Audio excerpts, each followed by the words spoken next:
Laphinde lafika lelo langa mbukele emakhaya ngiyabingelela kakhulu imina uKhanyisani ngingogwala. I am your host uhlelo lwethu The Gospel Insider on our online TV station okungui Zululand Studio TV. Namhlanje ke angihambi ngedwa njengoba ngihlezi ngisho ukuthi every Sunday ngisuke nginomgcotshwa kaThixo osuke esivakashele sixoxa naye. Namhlanje ke angihambi ngedwa babukele emakhaya ngihamba noBaba uKunene. Baba uKunene sawubona.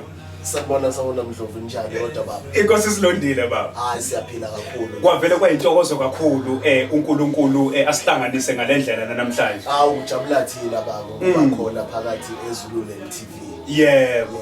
Hayi. Inkosi yami. Cha mhlawumbe Baba uKunene asivele singene endabeni yethu. Singabe sisapholisa amaseko kwayisholo amaZulu athi awapholiswa amaseko. Ubaba uKunene mhlawumbe mangake achazele ababukele emakhaya ungubani ubaba uKunene? Mhlawumbe siqale sibingelela ababukeli bethu emakhaya egameni lenkosi yethu Jesu Kristu. Igama lami nguMalusi waKunene, umfundisi uKunene endaweni yasoLundi ebandleni Independent Baptist Church egameni lenkosi yethu Jesu. Ubaba uKunene uganiwe unomama noma usilenze ungabe usasiyeke uvela usithathe nje usichazele nje ngoba uKunene kusuka emumva ebuncaneni ekhula kuze kufika kulesi sikhathi. Yes baba no inkosi ayikangangusisi ngalapho kodwa ke kuyasondela egameni likaJesu khona. But ke nje njoba bese ngishilo ukuthi ngikhulele endaweni yasoLundi kwadi but ekhaya elikhulu kusenkonjeni nje ngakhona la uLundi ngikhulela uLundi ngafunda khona la uLundi so lamabangeni aphansi ngaze ngafika emabangeni aphezulu eMasibumbane ngadlula eMasibumbane ngayofunda ema-college nje ngaze ngangena emsebenzini wenkosi ngicabanga ukuthi ngene emsebenzini wenkosi uma ngiqeda ukufunda ngenza idiploma yami ePC training eThekwini. Mangiqeda lapho ngoba ngase ngazi ukuthi inkosi ikhona into ekusho kodwa ikusho ngisesikoleni bese ngikwazi lokho kodwa ke ngacela enkosini ukuthi ayingiphi ithuba ukuthi ke ngifunde ke ngenze ngoba kunento ethi abantu ababizwa uNkulunkulu isikhona ngasithandi. Ngase ngithi inkosi ayingiphi ithuba ke ngifunde ngiqede kodwa mase ngiqedile bese ngibhekana nomsebenzi wayo. Kwaba njalo ngathi mangiqeda ngathatha isitifiketi ngathi nasi mama isitifiketi sakho ngase ngibhekana nomsebenzi. Yeah. Wawusubhekana nalo ongadinga certificate. Lo ongadinga. Ngase ngibhekana nalo. Yeah. Mhlawumbe uma ngabe ke siyabonga kakhulu uma usichathazela kancane ngemvelaphi kaBaba uKunene ngoba kubalekile ukuthi uma ngabe sima phambi kwabantu basazi ukuthi who are we sinawo yini ama track la sisuka khona noma kuvele kwathathwa nje umuntu wamizwa. Mhlawumbe ke Baba uKunene uma singangena kule uthe ukuyithinta kancane iyo hambo lukaKunene likamfundisi uKunene noNkulunkulu kusukela obizweni kuze kufika la khona egobokela kulokho uNkulunkulu akambizele khona kuze kufike kulesi sikhathi. Mhlawumbe uma engake asichazele umfundisi uKunene ukuthi uhambo lwakhe noNkulunkulu luthi lokho ngoba kungakabi uhambo olude kakhulu because angikho mdala kangako kodwa njoba ngishilo eqala ukuthi sukela esikoleni bese ngazi ukuthi ikhona into uNkulunkulu ayishona. Kodwa ke ngase ke ngithi uNkulunkulu ngiyavuma kodwa ke ukuvuma kwami kunama conditions ke kuthiwa ke kasibi nawo ama condition bakushole kodwa uNkulunkulu uyakwazi ukucela ezinye izinto. Ngase ke saseke sivumelana noNkulunkulu ukuthi ngizokwenza lokho engizokwenza emva kwakho bese ke ngiqala umsebenzi wami. Ngase ke emva kwalokho ke ngase ke ngiqala ke uhambo noNkulunkulu mangiqede esikoleni ngaqala la khona sengiqala sengihamba noNkulunkulu ngaphansi kwebandla iIndependent Baptist Church. Ibandla lethi one of amabandla amakhulu afana no-African Gospel la akudala. Yes ngase ke ngahlala ngamentorishwa ke ngafundiswa ukuthi ke uma umuntu ebizwa uNkulunkulu uhamba kanjani ngoba kubalekile ngoba sisebasha. And ikhona into ukuthi thina abantu abasha esibizwe uNkulunkulu sigijimela kakhulu izinto even nala ubizweni senze izinto singafundiseki ngoba sifuna ukufundiswa ngaphatheki kodwa ke ngaba angazi noma ukukhule ekhaya noma kwaba inhlanhla nje yami ukuthi ke ngithanda ukulandela abantu abadala ngilalele ngizwe ngifundiswe ngohambo kakhulu engilithathayo ngoba ekubukeni kwami abefundisi abaphambi kwami nobaba abasizanayo kungenze ngabona ukuthi ijeni ababuya yilulayo. So you need the guidance yabantu asebeyihambile so that you will be successful kule jeni yobizo kakhulu. Yeah, ngoba sithi isiZulu indlela ebuzwa kwabaphambili. Asazi ke mawumfica umuntu phambili uthi uyabuza indlela kanti naye akayazi. Sekuyinkinga leyo, sekuyinkinga. Kuthi sekufanele manje uzoqala phansi. Uzoqala phansi. No, siyabonga kakhulu baba. Mhlawumbe uma singake sikhanyise le uke wathinta indaba yokuthi uthe usesikoleni wamuzwa uNkulunkulu. Yes. Ekhuluma nawe. Yes. Kwenye inkathi kuyenzeka ukuthi kuthathwe umuntu ngoba ezalelwe esontweni. Yes. Wakhulela esontweni. Engalazi nanephimbo likaNkulunkulu ukuthi uNkulunkulu mayekhuluma ukhuluma kanjani. Bengazani noNkulunkulu kodwa ngenxa ukuthi uzalelwe esontweni abese enikezwe isikhundla sokuba umfundisi.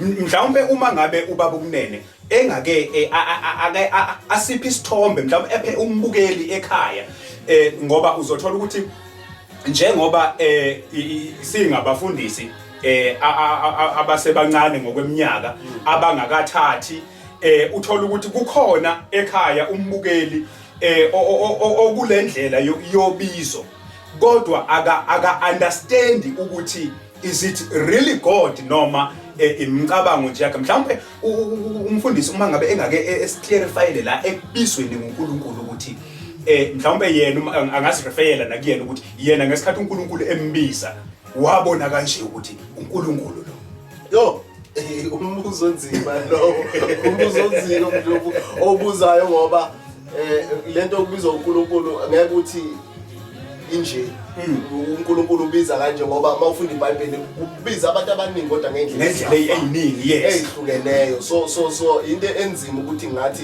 ubuzwa kanjeni ukuthi ubizwa uNkulunkulu kodwa angithi njengoba sikulomsebenzi it's very tricky futhi indaba okubizwa uNkulunkulu ngoba sinabantu abahlukene kathathu uma ngokwami ukucabanga njoba uthinta nje ukuthi kunomuntu ozalelwe esontweni wakhulela esontweni wayibuka lento okufundisi eyithanda wayisengena kuyo ungena kuyo ngoba uyayithanda ungena kuyo ngoba ukhulela esontweni bese kuba khona umuntu onepassion onomthwalo khona umuntu onomthwalo ukuthi nje unomthwalo engathi engashumayela kuphenduka abantu kuthola ukuthi kodwa alikho iphimba alizwile kodwa nje kunento omthwalo ekuye ukuthi yazi ngathi ngayothandaza kwasibanibani agcine leyo nto egcine ethi shuthi ngibizelwe entweni efana nalena bese bakhona umuntu ke obizwa uNkulunkulu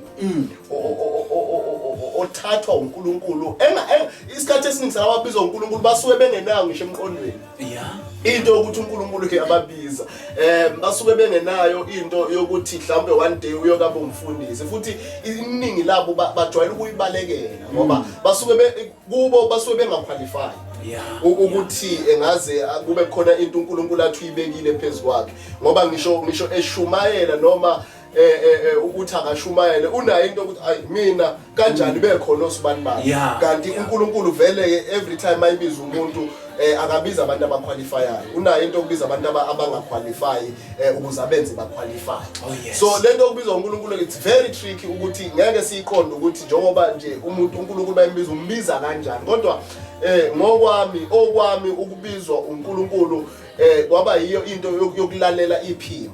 Number 2 yokulalela iphimbo nokuthi number 2 yokuzwa abantu abazoconfirma into oyizwileyo. Hayi abazothi uNkulunkulu ukubizile ungazwanga ngoba inkinga yento umuntu ozokuprofeta into ongayizwanga umuntu must confirm into eshiwo kuwe. So ngesikhathi uNkulunkulu lokho ekhuluma ngingayikholwa egcine ethumela abantu ngokuhlukana kwabo kakhulukazi ama seniors because uma ezothumela athuma umuntu ongaphezulu kwi-level yakho ukuze ukuthi uzokwazi ukuyithatha lento serious. So ngesikhathi beconfirma kugcine ke kucaca ukuthi shuthi kunjengoba uNkulunkulu ebeshilo suthi I Mm. must obey ngilalele ngenze lokhu uNkulunkulu akushoyo. Ngiyayithanda lena ethi uNkulunkulu oqualifya obiziweyo Yes. akabizi osequalified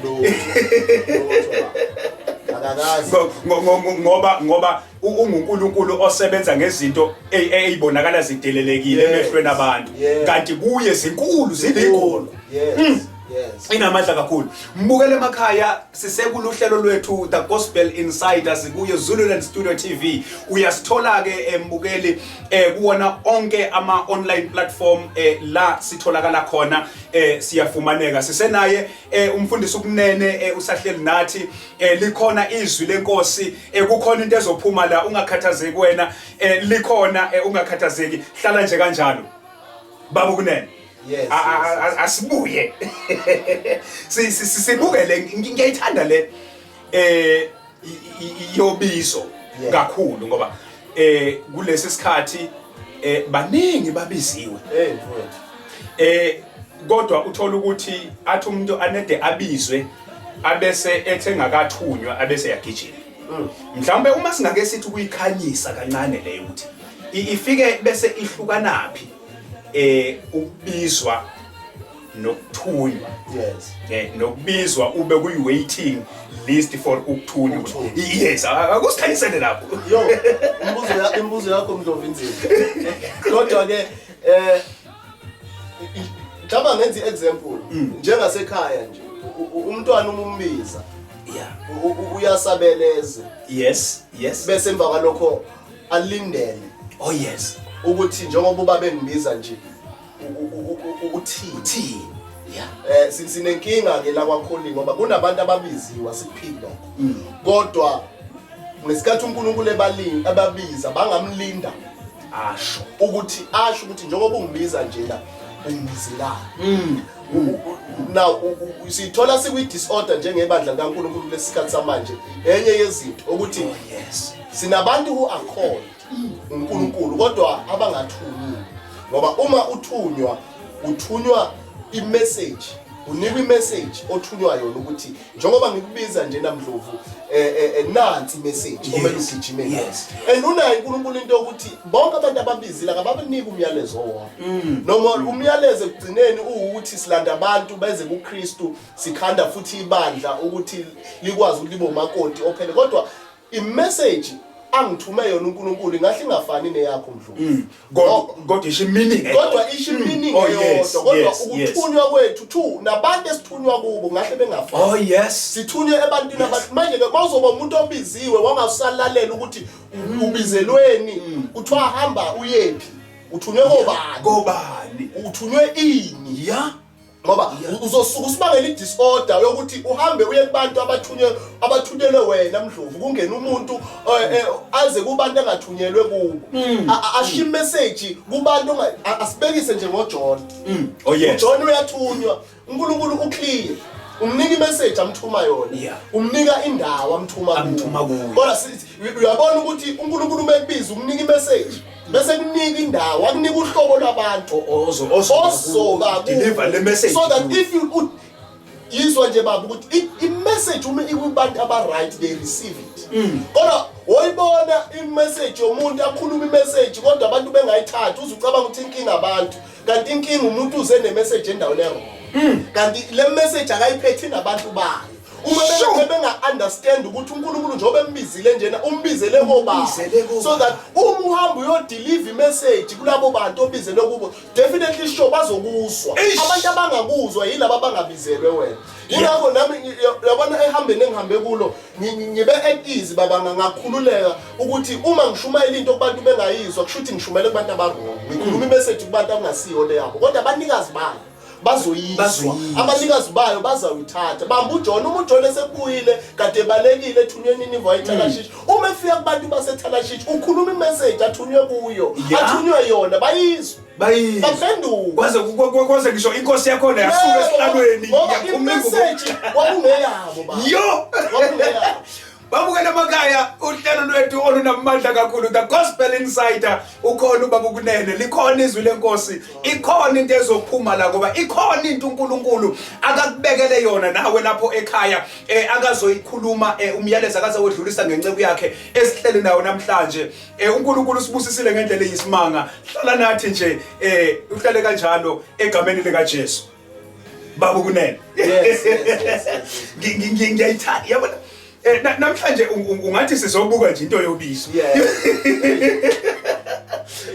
ngoba baningi ababiziweyo kepha bayingcosana abakhethiweyo uma ngabe ukunene engake athi ukusihlaziyela leli vesi ukuthi Jesu uqonda ukuthini ma ubeka indaba kanje ngoba igcina idala confusion ebandleni nakulesi sikhathi yebo baba baba Nkosiyami baningi ababiziyo kodwa bayingcosana abakhethiweyo yes angithi ngesikhathi uNkulunkulu uma uJesu abesithathe nje uJesu yes uJesu uma eqala iministry yakhe ulandelwa isixuku unesixuku abantu abothola iBhayibheli babe baningi kakhulu abantu babelandela uJesu yes khona lapha esixukwini uJesu ebenama disciples awu 500 first ube nama disciples awu 500 amlandela uJesu amlandela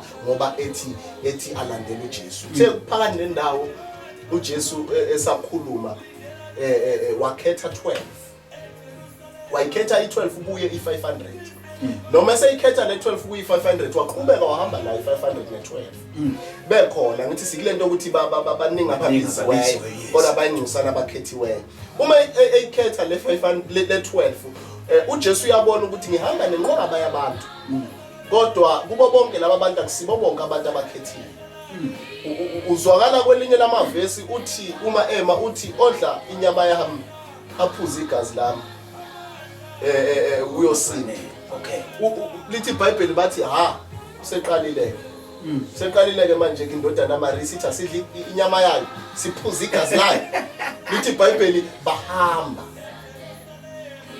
mabehamba uJesu usala nalabo abawu12 futhi hayi madoda nani manifuna ukuhamba balandele washo ukuthi laba basele abakhethiweyo akusiba ababiziwe kuphela ngoba ebizweni kungabe sihle kube khona iCrowd kodwa mase kukhethwa kuyasefa baba kukhethwa kuyi crowd kodwa kusefa labo onhliziyo zabo zixhumene noNkulunkulu omthwalo wabo uthi uNkulunkulu nanoma ngathiwa kwenzakala noma ngathiwa uyapi ukhulumiso kaPetru athi uPetru la ofa khona ngizawufa khona now uthi sethu uPetru kuJesu uthi singasuka siyephi kuwe ngoba amazwi okuphila atholakala lawo mazwi akhulunywa abantu abakhethiwe abantu asebehlale noJesu baxhumana noJesu ngalendlela ukuthi bathi la sihleza sindawo sihleze senzela sihleze ngasenzeli ngoba isixuku siyahlupha isixuku siza ngoba kunezinto mase kungasekho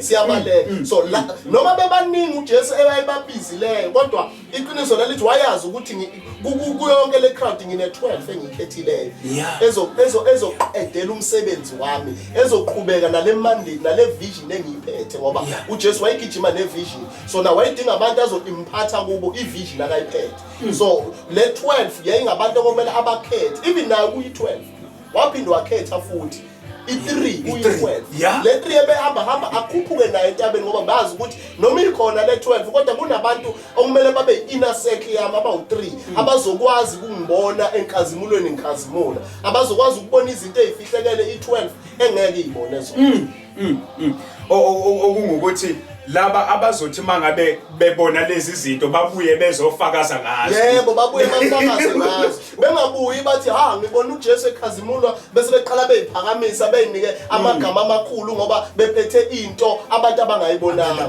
ngoba uyingozi umuntu obone into ongafanele ayibone so uJesu benza sure ukuthi uma ekhuphuka ne3 kuba nabantu aneshow ukuthi bazobona lento kufanele bayibone bakhulile ukuthi bayibone le ngoba hleze mayengakhuphuka noJudas uJudas uzobuya ayisebenzise ukuze athole imali le ayibone entabeni Yeah, ngoba nawe ngusimuzwe khalela amafutha lawe alabasta. Uyayizwa lo, uyabona ukuthi akayise wayesoma business efuna imali thina. Yonke into akayise ethenini singayenza kanjani imali.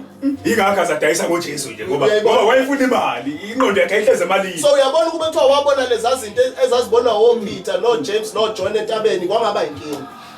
Ngeke sibuyeke babubunene. Size ebandleni la kulesi sikhathi. Ebandleni la kulesi sikhathi kuyenzeka kuvele engathithi umoya kaJudas iwona operator kakhulu. Mhlawumbe uma ngabe singake siveze ubungozi buka moya kaJudas noma womqondo kaJudas ebandleni ibuphi lobungozi kakhulu egengeni iyengcebu le izakulesi sikhathi eyibizwa kulesi sikhathi. Yes. Yo, sisenkingeni baba. Asiqonde nje le kaJudas ukuthanda imali. Yeah. Sisenkingeni ukuthi ilento ebesikhuluma ukuthi sithi kunabantu abathathu esinabo ensimini. Abantu abangene ngoba bebona umnandi ukuba umfundisi. Ngoba bebona abefundisi sebehamba ngeemoto, ngoba bebona abefundisi behlala emizini emihle bese becabanga ukuthi esifundisini kudlula imali. Bese kuba khona abangene ngomthwalo. Bese kuba khona labo bobizo basenkingeni ngoba ba overpower yilabo.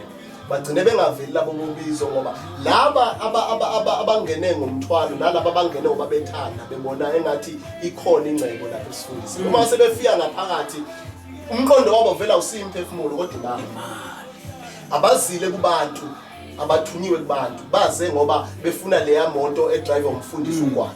Baze ngoba bafuna leya muzi umfundisi uGwala ahlala kuwo. Bathi nami ngawuthola kanjani leya muzi. And the only thing mayingena ke yena unento yokuthi uzowenza imali. Usebhizinisini uzokhanda imali. Neinkonzo zakhe uyayibona ukuthi mayimisa inkonzo zakhe emapost ukuthi uyazi le nkonzo yemali. Akusiyo inkonzo yakho yokulanda imphefumulo kodwa eyemali. Okubuhlungu ukuthi iBhayibheli lishilo lathi ngensuku zonke abantu bayabantu abathanda imali. Yeah. Abangenza noma yini. Abantu abangenza noma yini to gain money. And thina sikuyi pressure. Sikuyi pressure thina abafundisi bamanje ama young lions, so they called us ama young lions, ukuthi uma umfundisi uGwala eshayela uMercedes engamazi umfundisi uGwala Mercedes uthathile. Ngingazi ukuthi umfundisi uGwala njengoba esenebandla aliqale 2 years ago sekuno 10,000 ebandleni lakhe kaze ukuthatha istory sakhe sithini istory sakhe. Bese mina ngifuna ukuthi ngifane noGwala bese ngifaka ipressure kulabo abantu nginebandla enkonjeni kubantu abangasebenzi abaholy grant. Ngifaka ipressure kubantu abaholy grant manje ukuthi bafane noGwala obandla lakhe lisedolobheni eThekwini. Umehluko omkhulu kabi kuloko. Number 2, abantu njalo uma abantu abasha noma befundisi laba bangangathi beyifakela ipressure ngabantu abadala asebebadala ubizwe nasehambe phambi kwethu asabe ne milestone enkulu kunathi asebedlule izintweni eziningi. Manje ke ufuna ukuyifanisa for example njengomkhulu Gumbi ukade wasehamba. And mangabuyela kuyo ubuza ukuthi baba ohambeni lakho njengoba usuhamba ngeemonto ezingaka njengoba usunemizi engaka njengoba usubusisekile uqalephi. Uyathola ukuthi baqale somewhere ngoba kumele uqale somewhere into kaNkulunkulu ukuze siyibone ukuthi yiyo. Ngoba yithuna kuphela eliqala phezulu baba liye phansi. I think this is all of now khuluma ngento okuthiwa law of life. I think ngasho ukuthi this is a law of life.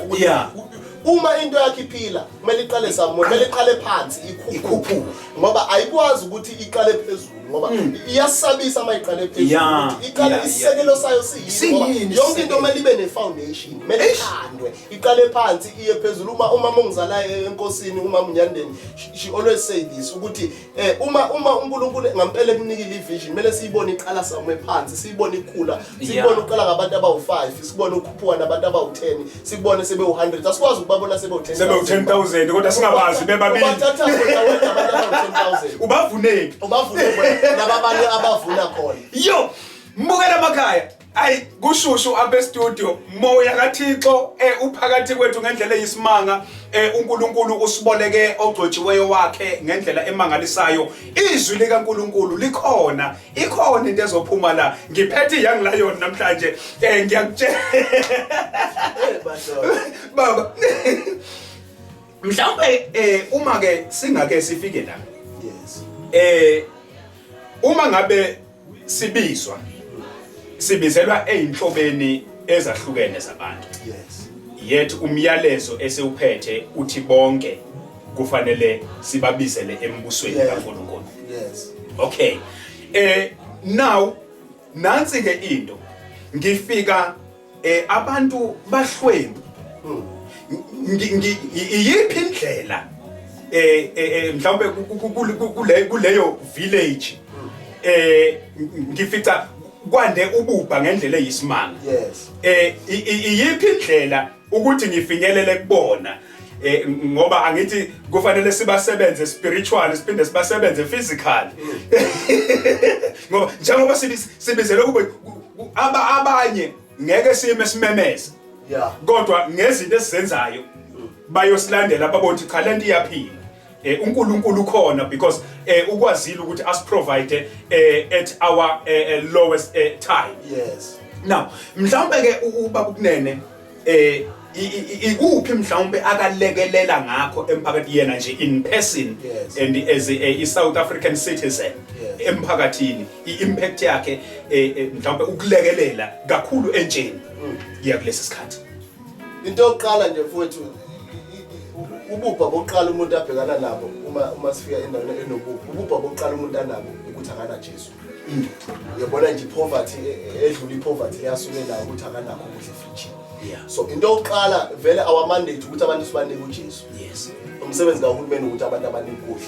Okay. Kodwa umsebenzi wethu ukuthi abantu sibanike uJesu. Kodwa khona lapho sibanikeni khona uJesu ngoba sinenhliziyo yokuthi asikwazi ukuthi sikushiye noJesu kuphela kodwa sibe sikubona ukuthi we have to help you somewhere empilweni. We make sure ingakho sine structure in our churches, ingakho sine structure kuma crusades ethu esiwenzayo nesipartnership nabantu abazothi noma ngakwazi ukushumayela kodwa ngo500 wamjalo ngenyanga hambani nami isivangeli. So we make sure ukuthi masifike endaweni number 1 that's one thing esiyenzayo thina nje uma sifike endaweni yabantu abahlwempu asinikelisi ba. Not because ngoba sibabona bengenamali noma kunjani ngiyazi ukuthi kungahle ucabanga kanjalo but akunjalo asinikelisi because sinento ukuthi uma ufika kubantu abanjena khona umuntu ongekamthatha uJesu ucabanga ukuthi akamthatha uJesu ngoba akamfuni akamthatha uJesu ngoba ulambile. Yeah. Manje akuzwa into isho. Yes. Yayizwa njengoba uthi Jesu njena unenkinga ukuthi ukhalelwa isisu. Yes. Mawungaqala umfide esiswini bese umtshela ngoJesu ngamamukela. Yeah. So now udinga ukuthi ke ni team ni understand lokho ukuthi uma sifike endaweni enjalo abantu asiba provide. Let's provide la khona esizokhona khona ukuthi siprovide if sinawo means okubanika ukudla sibanikele ukudla asibalekelele kakhulukazi ke intsha yethu eningi ingena kuma drugs ingena ebugebengini because of unemployment because of poverty because of umuntu mayikhulu kuyasho ukuthi wayibekela ukuthi umuntu mayikhula akwazi ukuzimela. So ngesikhathi umuntu engakwazi ukuyimela engenayo isolution ngoba akana Jesu umuntu akana solution ukuthi njengoba kunjena nje kumele aphuma abheke ngapha egcine engene ebugebengini egcine enza yonke lento. So ngenhlanhla ke thina we have a program I run a crusade okuthiwa iMabaphile. Okay. iMabaphile crusades iMabaphile outreach and crusades ila khona siphuma khona senze soul winning masenze soul winning we vision yethu ikhona into ukuthi we help abantu ukuthi baphume kakhulukazi intsha iphume kuma drugs kakhulukazi intsha siyilekelele ukuthi uma umuntu eqeda umatric kodwa akasitholi isikole sisenza njani ukuthi akwazi ukuthi afumane indlela ukuthi afinyelele esikoleni senza njani ukuthi afumane indlela ukuthi aphile njengomuntu. So lokho ke kusenza ukuthi sixhumane kakhulu nezinhlaka ezahlukeneyo zomphakathi abaphathi bomphakathi kakhulu ukuthi ke bafowethu size nezwi lenkosi kodwa iqiniso lithi ikahle umsebenzi wenu ukuthi nize nokuthi abantu baphile physical. So ke lela sipartner nani ukuthi uma sifike endaweni phela asibanikizwe kodwa nani ke silekeleleni lapha okumele abe nisilekelela khona la khona abakhansela ngena khona noma siphala nakho konke nohulumeni ukuthi sikwazi ukuthi silekelele abantu kodwa nje we make sure ukuthi asikwazi ukhiya umuntu baba simficela mpilo siphinde simshiyela esalenja asikwazi abashumayeli nomivangeli uJesu wahamba nabo balamba wabuza kuona namadoda ahamba nawo uthi emadoda kuphi ukudla naba abantu balamba asibanikeni thina ukudla kade behamba nathi noma singababiza besilandele kodwa ke ngoba sebekhona asibanike so asikwazi ukuthi sithi singabaniki abantu sebekhona kumele senze ama means ukuthi abantu bakuthole ukuphila nasenyameni. Ngiyayithanda le yokuthi uJesu ubuza kwahamba abahamba nabo uthi madoda namba abantu njengoba sithi namba ababukeli yini ekhona esingayinika bona ukuba baphile enyameni ngoba yebo sikuphethe komphefumulo sibuye enyameni ngoba esithi isiZulu isisa sikwelele no uNkulunkulu simbonga kakhulu ngokuthi akuvumele ncebo kaThixo usondele eduzane sizwe izinto ezinkulu kangaka nababukele emakhaya bayasizakala mhlawumbe sisazoya ezwini lenkosi mhlawumbe yipi iadvice ongayipha kakhulu ezincekwini ezingangathi eyisencane ukuthinta ubizo before siyezwini lenkosi baba. Number 1, thola umuntu omesabayo. Thola indoda yesabayo. Have a covering, have a parent, have a spiritual home, have a spiritual covering. Fundiseka. Because la ubizweni you never go anywhere ungafundiseka. Oh yes. If ungenawo umuntu okhuzayo, iba nomuntu okhuzayo, iba nomuntu okubiza ngegama. Iba nomuntu ongasho ukuthi reverend, iba nomuntu ongasho ukuthi apostoli, iba nomuntu othi mayekubize kufonela athi malusi. Akubize ngegama ngoba lokho kukwenza ukuthi uqoqeke. Ukukhumbula ukuthi noma abantu bengakushayela izandla kangakanani kodwa at the end of the day umuntu futhi number 2 ingane. Iba nomuntu okugcina mhlawumbe engakusho ukuthi study the word. Uthi Paul ukuthi Timotheus study the word. Uthi funda ukuze uzoyiveza kubantu so that you can show yourself approved by men and by God. Ngamanye amazwi funda izwi asiyekeni lento yokuthatha amavesi elilodwa sigijime nawo sishaya abantu sikhuluma izinto out of context. Funda as a young lion. iBhayibheli alibo umngane wakho, izwa libo umngane wakho, lithande okugcina thandaza. Musukushumayela kakhulu uthandaze kancane. Thandaza kakhulu ushumayele kancane. Ngamanye baba ngishumayele kancane kodwa ngithandaze kakhulu. Sine problem abantu abashumayela Monday to Sunday. But they don't pray. They're always on the road. Abathandazi. Kanti into ebalekile umthandazo ila khona esiyolanda khona amandla. Uma ushumayela uyakhipha. You become empty. Then masu empty ugcwalisaphi? Kufanele ubuyele emthandazo. uJesu beshumayela aphilisa abantu umuzwe sethi hayi madoda ake nihambeni ngisaya entabeni ngiyokhuleka.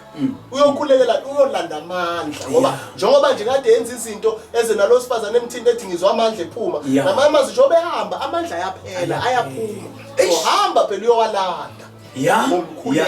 Ngizothi mina asikufuni ukuthandaza thina. Ngizothi mina thandaza kakhulu. Yes. Ushumayele kancane. Noma ube ne-invite eyodwa unyakeni kodwa we prayer utholakala. Inamandla kakhulu. Inamandla kakhulu. Babukele emakhaya sikuluhlelo lwethu The Gospel Insider kuyo iZululand Studio TV. uNkulunkulu usibusisile namhlanje. Kuyashisa studio uyabona siyajuluka ngendlela eyisimanga. Ikhona umfundisi babukunene likhona izwi lenkosi ikhona into ezophuma la. Hlala kanjalo ubuke sesiyezwini lenkosi. Mhlawumbe babukunene. Singathi janti kancane sisazo izwini lenkosi. Okay. Ngesibuke le yomthandazo. All right. Umthandazo mhlawumbe general. Okay. Kufanele mangabe ngiye emthandazweni nginakuphi emqondweni uma ngiye emthandazweni. Hey madoda. It depends ukuthi uthandazela ini. Okay. Yes, asithi it depends ukuthi uthandazela ini. Kodwa kakhulu emthandazweni into ebalekile ukuya kuNkulunkulu number 1 ukuyolalela. Kakhulukazi umuntu obiziwe. Umuntu obiziwe ama instructions akawathathi kubantu. Wathatha uNkulunkulu. So kumele ujwayeze iprayer because ila khona oyoza ukuthi uNkulunkulu ungenze kahle, ngenza kabi. from here sisuka siyapi. Yeah. So usukunento yokuthi manje emthandazo nginento ukuthi ngisayolalela ngisayozwa ukuthi uNkulunkulu uthini kimi. Yeah. Ingakho mina mangiqeda ukushumayela baba noma kuthiwa ngishumayele ebandleni. Uma sengiyendlini into oqale ngenzayo ngingena ngivale ngithandaza. Ngiyobuza ukuthi njoba kade ngishumayela ngisho khona konke kodwa yini. Yeah. Ngikuphe ngiedele khona. Ukuze ukuthi uma ukuthi ethi khona suyi-edele khona bekumele akuvalile la bese ngikwazi ukuthi ngixolise ngithi ngiyaxolisa Nkosi ukuthi ngithi edele. Ngoba kuyenzeka phela uphushwe i-crowd uzuede. Yo! Esethe umoya ongcwele ethula uthi wena ubasame ngenyawo nje ogwala. Bese uya-eda kanti bese uqedile. So ke iprayer ke yethu kakhulu ukuyobuza uNkulunkulu ukuthi ngiyenza kahle uNkulunkulu uthini from here siyapi. Wathinta indaba enkulu yokuphenduka. Yes. Ish. Okay, uma ngingenzanga kahle ma uNkulunkulu engisola ngifanele ukuphenduka. Yebo baba. Uma ngingaphendukanga obviously sengihamba ngiphambene la. La sewuphambene. Ish. And then the ukuphenduka repentance a science.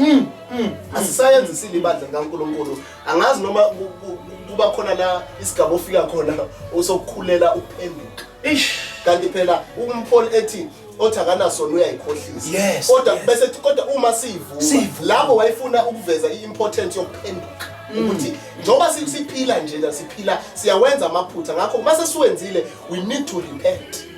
Even la kushumayeni siyawenza amaphutha. Yes. Njoba sola amabandla nje siyawenza amaphutha.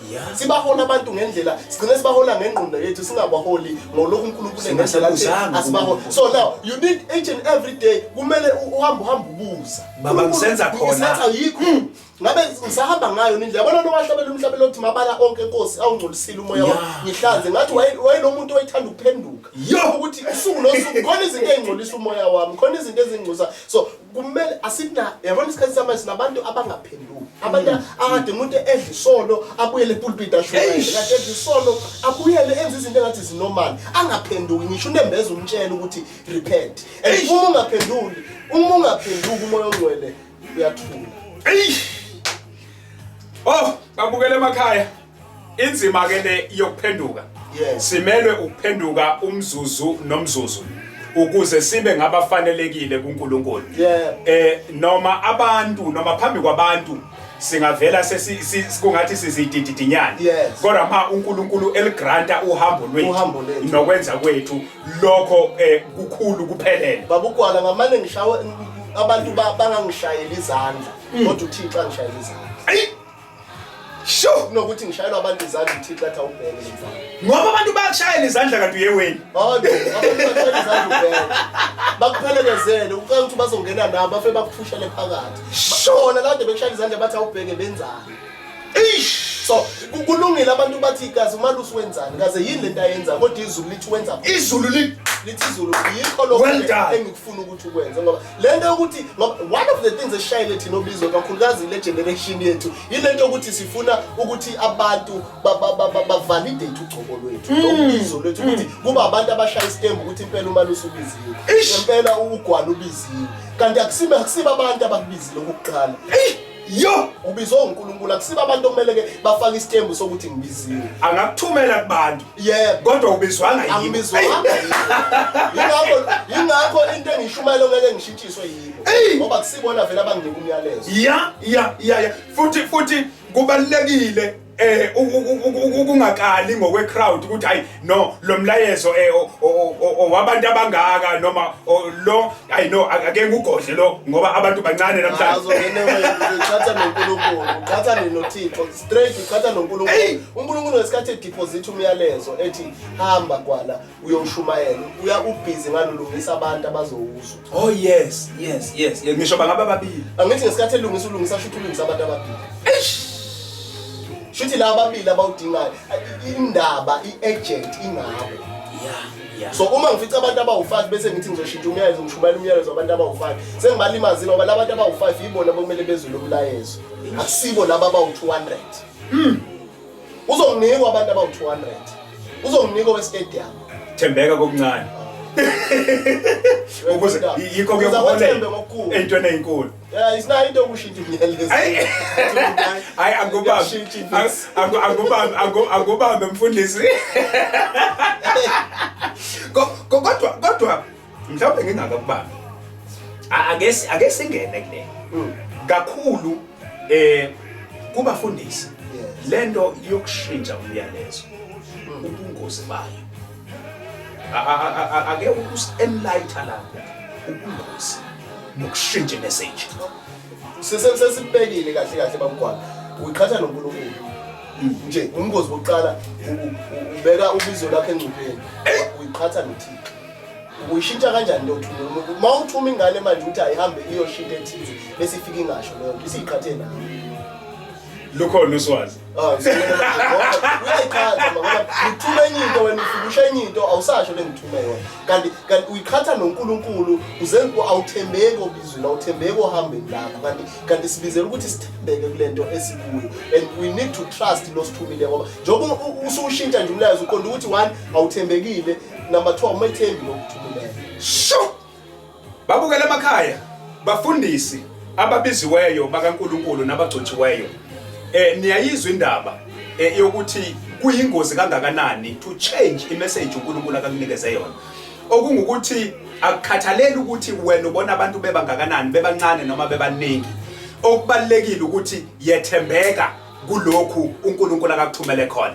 Sisikulo uhlelo lwethu The Gospel Insider kuye uZululand Studio TV. Njengamanje sesiyezwini lenkosi umgcotshwa kaNkulunkulu uzosipha izwi lenkosi egameni lika Jesu. Hlala kanjalo. Amen.